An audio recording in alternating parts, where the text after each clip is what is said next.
जब मीरा का नाम लेते हैं तो प्रेम की एक साकार प्रतिमा आंखों के सामने तैर जाती है। जब मीरा का नाम लेते हैं तो एक करुणा की मूर्ति हमारे आंखों के सामने से घूम जाती है। जब मीरा का नाम लेते हैं तो एक ऐसी अद्वितीय नारी का रूप हमारे सामने उतर जाता है जो सब कुछ छोड़ छाड़ कर अपने गंतव्य की ओर बढ़ने के लिए प्रेरित है, गतिशील है, निश्चिंत है। और जब मीरा का नाम मैं लेता हूं तो एक ऐसी विद्रोहिणी नारी का रूप मेरे सामने कौंधता है जो खुलेआम समाज के सामने दो टूक और निर्भयता से, निडरता से, हिम्मत और साहस करके साफ साफ शब्दों में अपने ससुर और अपने पति सबको कह देती है कि मेरे तो गिरधर गोपाल, दूसरों न कोई, जाके सिरमोर मुकुट मेरो पति सोई। सामंती प्रथा में जहां नारी को घर से बाहर आने के लिए भी बहुत कुछ हिम्मत जुटानी पड़ती थी, सामंती प्रथा में जहां नारी को कैद करके रखा जाता था, सामंती प्रथा में जहां नारी को असूर्यम पश्या कहा गया है कि सूर्य भी उसके पैर के नाखून को भी नहीं देख सके, ऐसी प्रथा और ऐसे वातावरण में अगर एक स्त्री बिना किसी की सहायता के महल से नीचे उतर जाती है तो उसकी हिम्मत, उसके साहस, उसकी निडरता, उसकी निर्भयता और उसके पूर्ण श्रेष्ठत्व का सम्मान करना एक आवश्यक हो जाता है, क्योंकि जीवन में विद्रोह आवश्यक है, चैलेंज लेना जरूरी है। अपने आप को गतिशील करना और ठोकर पर समाज को और पूरे देश को रख देना बहुत बड़े हिम्मत और साहस की जरूरत है। और जब वह इस साहस को जुटा लेता है, जब उसके मन में यह भाव आ जाता है कि मैं अपने आप में सक्षम हूं, हिम्मतवान हूं, साहसवान हूं और मैं उस लक्ष्य को अवश्य ही प्राप्त करूंगा जो लक्ष्य मेरे जीवन का है, जिस लक्ष्य की ओर मैं गतिशील हूं, जो लक्ष्य मुझे प्राप्त करना है। मीरा ने ऐसा ही किया। बचपन का समय था और उनके घर में कृष्ण का एक छोटा सा मंदिर था। कृष्ण की छोटी सी मूर्ति थी। मां नित्य कृष्ण की पूजा करती और यह 7 साल की बालिका भी मां के पास बैठकर एकटक उस कृष्ण की छवि को निहारती रहती कि यह क्या व्यक्तित्व है, यह क्या मूर्ति है कि जिसकी पूजा मां नित्य करती है। एक दिन मां जब पूजा कर रही थी तो मीरा पास में बैठी थी और बाहर गली से ढोल और धमाकों के साथ में बारात निकल रही थी। गाने बजाने की आवाज आ रही थी। बहुत ही भोलेपन से और सहज भाव से मीरा ने मां को पूछा कि यह ढोल धमाके, ये आवाज, ये नाच, ये गाना, ये सब क्या हो रहा है? मां ने उत्तर दिया कि किसी की बारात जा रही है।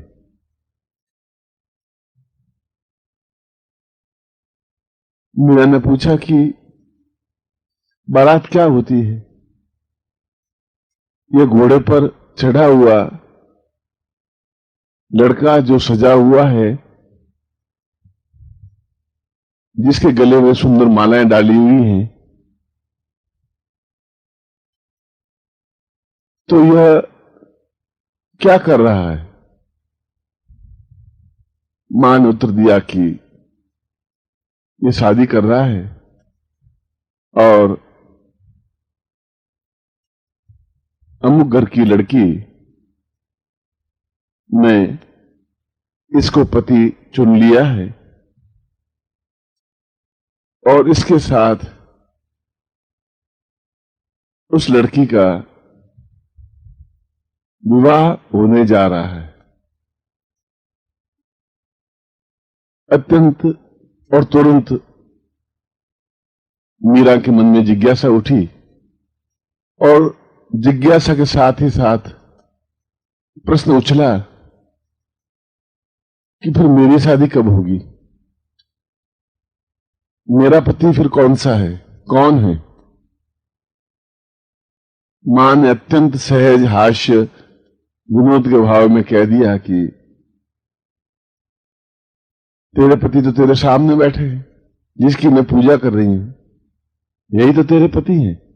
और एक खटका सा लगा। मीरा के मन में यह बात अंतस्तल तक घर में बैठ गई, उतर गई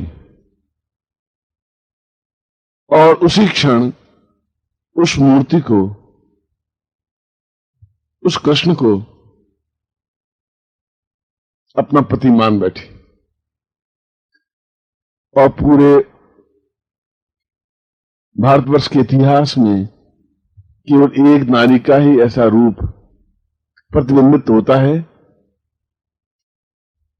जो विद्रोहिणी तो है, साहसवान भी है, क्षमतावान भी है, धैर्यवान भी है, मगर अपने आराध्य को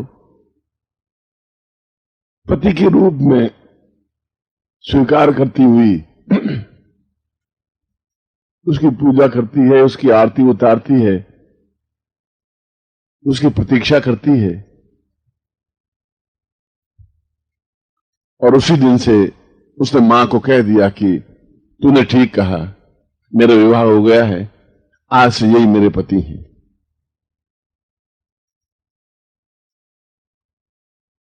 बात आई गई हो गई। मां पूजा समाप्त करके चली गई और मीरा ठुकुर ठुकुर उस मूर्ति को निहारते रही। और निहारते निहारते ऐसा लगा कि जैसे उसके सामने उसके पति खड़े हैं, उसके सामने उसका प्रेमी खड़ा है। प्रेमी उसे आवाज दे रहा है, प्रेमी उसे अपने पास बुला रहा है। ऐसा लग रहा है कि जैसे प्रेमी कह रहा है कि तुम क्यों दूर खड़ी हो, दूर खड़े रहने से क्या फायदा होगा, प्रेम में तो दूरी होती नहीं। प्रेम तो शुद्ध गंगा जल की तरह है जो अत्यंत पवित्र है, प्रेम तो अत्यंत निकटता का भाव है। प्रेम तो प्राणों में प्राण समा जाने की क्रिया है।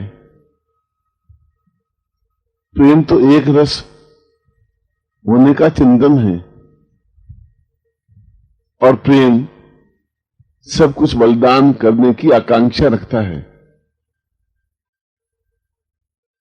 तो फिर तुम जब प्रेम कर रही हो तो फिर इतनी दूरी क्यों है? ये 2 फुट का फासला भी क्यों है? क्यों नहीं मुझ में समा जाती? क्यों नहीं मेरे रंग में रंग जाती? और जब तुम मेरे रंग में रंग जाओगी तो फिर तुम्हारे और मेरे बीच में कोई फासला रहेगा ही नहीं। फिर यह भाव भी नहीं रहेगा कि मैं कोई अन्य पुरुष हूं और तुम कोई स्त्री हो, बालिका हो, तरुणी हो, यौवनवती हो। क्योंकि जब तक तुम्हारा और मेरा एकाकार नहीं हो पाएगा तब तक प्रेम झूठा और कमजोर रहेगा। और प्रेम की पुष्टता ही जीवन की पुष्टता है। प्रेम की पूर्णता ही जीवन की पूर्णता है। प्रेम की भावना ही अपने आप में जीवन में हिलोरे लेने लगती है। और मीरा ने मूर्ति को उठाया और अपने सीने से लगा दिया। ऐसा चिपका दिया कि जैसे मूर्ति सीने में गड़ गई हो और आंखों से झरझर आंसू बहने लग गए। वह रो रही थी, सुलख रही थी और कह रही थी कि तुम ही तो मेरे पति हो, तुम ही तो मेरे आराध्य हो, तुम ही तो हो जिसे मैं अपना कह सकती हूं, तुम ही तो हो जिसमें मैं अपनत्व का भाव अनुभव कर सकती हूं, तुम ही तो हो जिसकी प्रतीक्षा कई वर्षों से मैं कर रही थी और आज तुम मिल गए। आज तुम मेरे साथ एकाकार हो गए। आज तुम्हारे प्राण और मेरे प्राण जुड़ने की क्रिया में संलग्न हो गए। आज तुम्हें देखकर आंखों की रंगत बदल गई। आज तुम्हें देखकर चेहरे का भाव बदल गया। आज तुम्हें देखकर मन में कुछ हल्का सा एहसास हुआ, कुछ दर्द सा हुआ, कुछ ऐसा हुआ जो इससे पहले कभी नहीं हुआ था।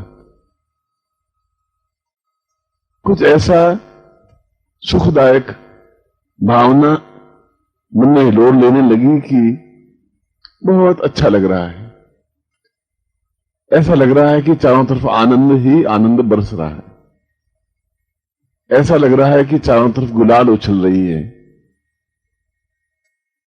ऐसा लग रहा है कि जैसे पेड़, पौधे और पत्तियां गुनगुना रही हैं। ऐसा लग रहा है कि जैसे मेरे पांव जमीन पर टिक नहीं रहे हैं। यह क्या हो रहा है इसे तो मैं नहीं कह सकती, पर यह बहुत कुछ अच्छा हो रहा है और यह मेरे लिए अत्यंत सुखदायक है। वास्तव में ही प्रेम नारी के जीवन का मूल उत्सर्ग है, मूल कुंजी है, नारित्व है, उसके जीवन का निर्माण है। नारी तब तक पूर्ण हो ही नहीं सकती जब तक उसमें प्रेम नहीं हो सकता।